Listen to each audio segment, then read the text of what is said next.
Ang pinakamahirap na parte ng paggawa ng thesis o major research project ay ang huling bahagi.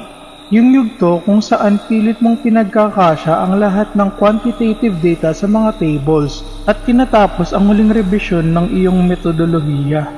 Ilang gabi ko na ito ginagawa. Nakaupo ako sa lumang silya sa tapat ng desk ko. Katabi ang mga samples ng construction materials na ginagamit ko para sa pag-aaral ng mga additives. Sobrang tahimik ng bahay. Ang tanging naririnig ko lang ay ang paulit-ulit na tunog ng ceiling fan na umiikot sa itaas at ang mahinang pagpindot ko sa keyboard ng laptop ko. Medyo nakakapagod pero normal lang naman ang ganitong puyatan sa engineering student. Ang kakaiba lang nitong mga nakaraang araw, parang laging may kung anong mabigat sa hangin. Pakiramdam ko, gaano ko man lakasan ng aircon o buksan ng bintana, nananatiling tuyo at may kakaibang amoy ang kwarto ko. Amoy ng lumang semento o alikabok na hindi nawawala. Bandang alas 12 ng hating gabi, nagring ang cellphone ko sa ibabaw ng mesa. Si Harold na naman. "O pre!"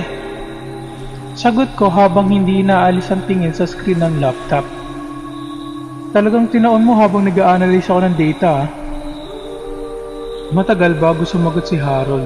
Nung nagsalita siya, napansin kong basag ang boses niya. Parang galing sa malayo at maraming static sa linya. "Pre, nasaan ka ba talaga?" Tanong niya. Natawa ako ng bahagya. Nasan pa? Di, nasa kwarto ko. Tinatapos ko tong huling draft na isasabit natin para sa cement board project natin. Bakit mo ba natatanong ha? Hindi siya sumagot agad. Narinig ko ang mahinang hikbi sa kabilang linya.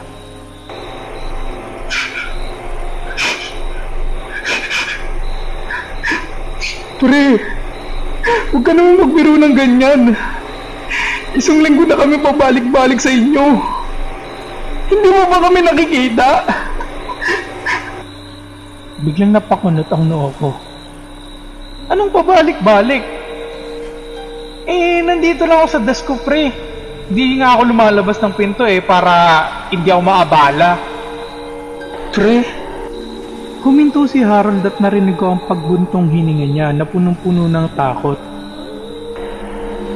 "Pre, nung nakaraang Martes pa, nung gumuho yung slab sa testing site ng laboratory nung gabi. Pre, di ba nandun ka?" Napatigil ang mga daliri ko sa keyboard. Tumingin ako sa paligid ng kwarto ko. Ang mga pader na dati ay puti, napansin kong may mga malalaking bitak na pala. Ang sahig ay puno ng pinong alikabok ng semento. At ang ceiling fan na kanina ko pa naririnig na umiikot. Napansin kong nakatigil naman pala ito at may malaking bahagi ng kisame na nakalaylay pababa. "Anong pinagsasabi mo, Harold? Nandito ako sa tapat ng laptop ko." Pero napansin kong hindi gumagalaw ang mga salita sa monitor kahit na pumipindot ako. Stable lang ang screen na may dokumentong may pamagat na final report. Pero blanco ang buong pahina. "Ano ba, pre? Pakiusap. Sige, ganito na lang, pre. Tumingin ka sa ilalim ng lamesa mo. Sige na, pre, pakiusap. Sige na, tanggapin mo na. Para makauwi ka na, pre. Para nawa mo na, pre, pakiusap." Dahan-dahan kong ibinaba ang paningin ko sa ilalim ng desk ko. Walang silya, walang mga binte. Ang nakita ko lang ay isang malaking tipak na gumuhong semento ng construction site. At mula sa ilalim ng sementong yun, nakalabas ang isang kamay na may suot na pamilyar na relo.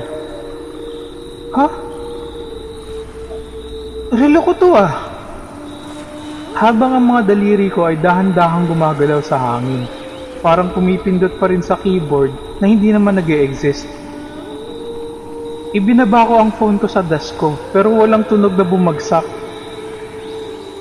Tumingala ulit ako sa screen ng laptop sa huling pagkakataon bago ako tuluyang mag-blackout.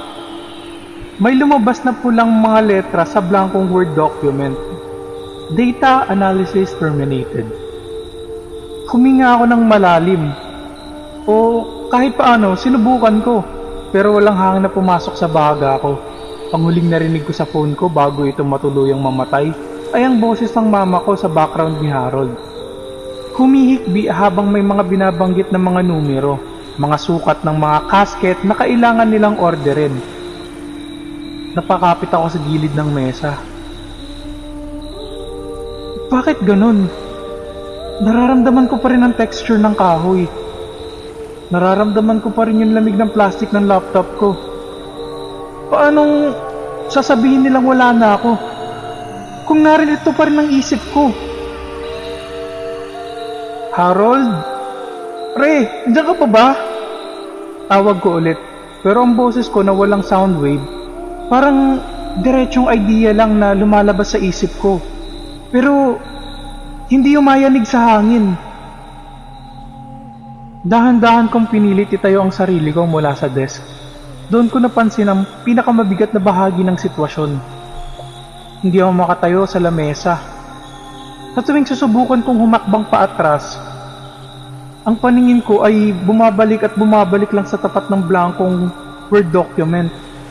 Parang ang buong mundo ko ay na-program na umiikot lamang sa espasyong ito. Biglang bumukas ang pinto ng kwarto ko. Pumasok si Harold kasama ang mama ko. Namamaga ang mga mata ni mama. May hawak siyang kulay itim na basahan at isang plastic bag.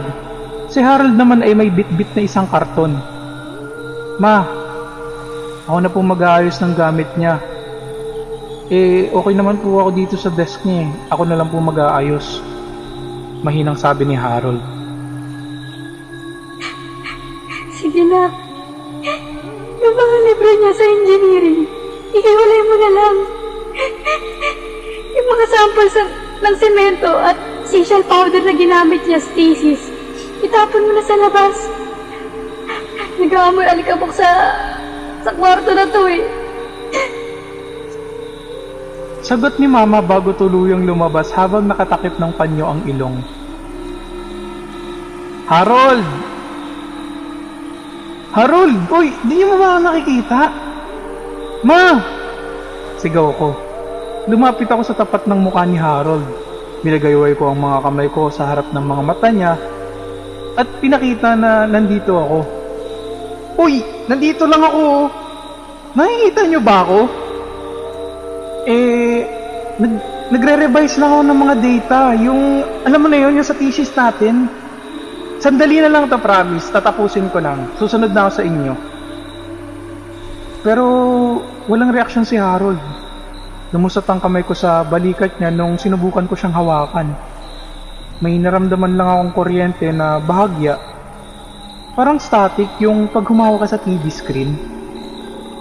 Napanood ko kung paano dahan-dahang isara ni Harold ang laptop ko. Pero ang nakakapagtaka, nung tinakpan niya ang screen, ang paningin ko ay hindi nagdilim. Nakita ko pa rin ang loob ng keyboard. Nakita ko pa rin yung motherboard. Nakita ko ang blinking green light ng hard drive sa loob. Nung binuhat ni Harold ang laptop para ilagay sa karton, naramdaman kong gumalaw ang buong paligid ko. Doon ko na-realize na totoong horror ang sitwasyon ko.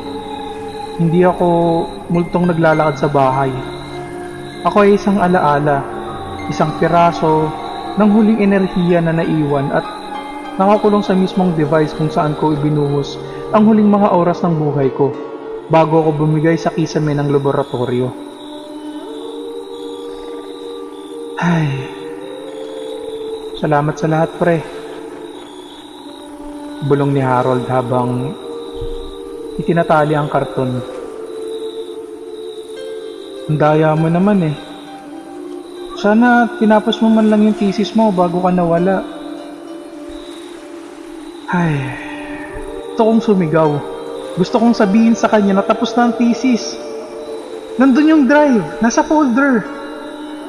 Nakapangalan sa amin pero habang isinasara niya ang karton at unti-unting nawawala ang liwanag, napansin ko yung huling file na kusang nagsisave sa background ng system ko.